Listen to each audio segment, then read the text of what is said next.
What is up, everybody? Welcome back to the channel, back with another video. Wow, some news that's going around in the sport of boxing. The former, at this point, WBC lightweight champion of the world, Shakur Stevenson, has been stripped from his title. The reasons for why he was stripped for his title, I guess on my end can be maybe not so certain. I read in different articles that it was mainly because, or the reason for him being stripped was because he denied to pay sanctioning fees to the WBC in his scheduled fight last weekend against Teofimo Lopez for the WBO junior welterweight title. As far as the sanctioning fees go, there's no need for the WBC to receive sanctioning fees for that fight. The WBC did not sanction the fight. It was not for a WBC title, so yes, one of the competitors is a current, or was a current, WBC champion in a distinctive weight class. However, like I said, that fight itself was not scheduled, or it wasn't sanctioned by the WBC. So there's no need for the WBC to demand any fees at this point, including myself, and I'm sure many individuals are questioning the WBC, or have already been questioning the WBC a while back. Myself, I've been questioning the WBC for as long as I can remember, ever since the whole Canelo versus Benavidez situation, and then the Dimitri Bivol against Benavidez situation, where I can give an example where Canelo was basically he was holding hostage to the WBC, not defending it against the mandatory, and he kept the WBC for until his recent defeat against Terence Crawford. He kept the WBC super middleweight title. I guess you could say he kept it hostage. On the other hand, Dimitri Bivol, he was instantly stripped from the WBC for not coming into an agreement to fight the mandatory against David Benavidez. This time around is a little different. Like I said, Shakur Stevenson did make title defenses of his WBC belt. And if the question was to linger, well, you know, he was a WBC champion in a different weight class, and he chose to move up in weight and fight for a different belt. Well, that's the reason for why I added the thumbnail that I did. Floyd Mayweather, I'm gonna start with him first. Floyd Mayweather, on multiple occasions, and more than one occasion, he was champion in multiple weight classes. And in all those occasions, the WBC was involved. I'm gonna start off with the first the first time around that he held the WBC title in two different weight classes. Once, the first time was when he beat Carlos Baldomir for the welterweight title. When he beat Carlos Baldomir, it was for the WBC welterweight title. His next fight, it wasn't a title defense. He instantly moved up to junior middleweight to challenge Oscar De La Hoya for his WBC junior middleweight title. The next fight after that, he comes back down to welterweight and defends his belt against Ricky Hatton.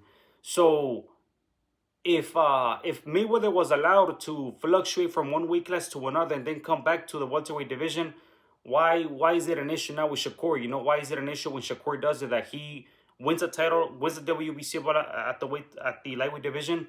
He makes a few title defenses, moves up to the junior welterweight division to fight Teofimo Lopez, and not just title defenses at the lightweight division. He actually defends against his mandatory and William Cepeda, the interim champion. So I don't see what's the problem with the WBC stripping Shakur from his belt. Like I said, I read it in a few articles, and also, you know, on different platforms, that it was for Shakur not paying the sanctioning fees. But why are sanctioning fees being requested by the WBC when the WBC did not sanction the fight? Going back to the Mayweather situation, or the Mayweather example, the second time around was when he won the WBC welterweight title by defeating Victor Ortiz in 2011. His next fight after that, he moves up again to the junior middleweight division to fight and defeat Miguel Cotto for the WBA junior middleweight title.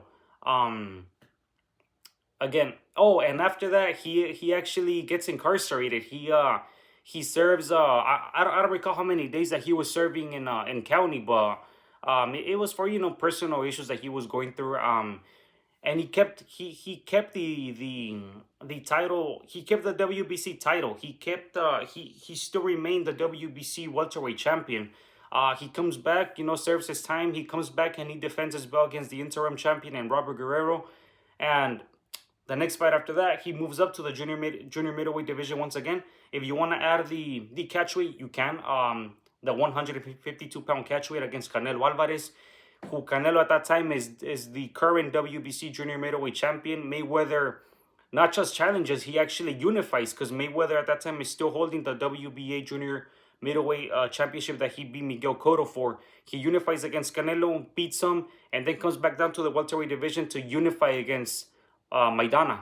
So again, why is the WBC behaving like this? Does the WBC have favoritism? I'm sure it does. Now there's no questioning it. The WBC does have favoritism, and I'm gonna say it. The WBC is a joke, straight up. The WBC is a joke for behaving like this, for doing this. Why is it requesting sanctioning fees from a fight that it didn't even sanction? And I'm gonna use another example where something similar like this happened. My childhood hero, a fighter that I looked up to when I was fighting in the amateurs, when I was competing in the amateurs. I had the privilege to meet him a few times, take a few pictures, get a mini WBC belt signed by him. I saw the signature live. I was there when he signed the belt for me. Mikey Garcia, as you guys also see in the thumbnail. Mikey Garcia, when he was a WBC lightweight champion, after he won the title by defeating Dejan Slatikanen, he moved up to the junior welterweight division for two different occasions. Once against Adrian Broner, that wasn't a sanctioned fight; it was for no title. And his next fight after that, he defeats Sergey Lipinets for the IBF junior welterweight title. Again, once he won the WBC lightweight title, it took him 2 or 3 fights after in order for him to fight in the lightweight division with the WBC being sanctioned, or with the WBC belt being on the line. After he beat Lipinets, he came back down to the lightweight division and he unified against Robert Easter Jr. And again, he held titles in 2 different weight classes, at the junior welterweight division when he beat Lipinets, and he still kept the title of the WBC. He was still named the WBC lightweight champion. So again, why were these fighters able or allowed to fluctuate from one weight class to another, to move up in different weight classes and continue to hold a WBC belt, whereas when Shakur does it, he gets stripped from the title? It makes no sense. Like I said, it's a joke. The WBC is a joke.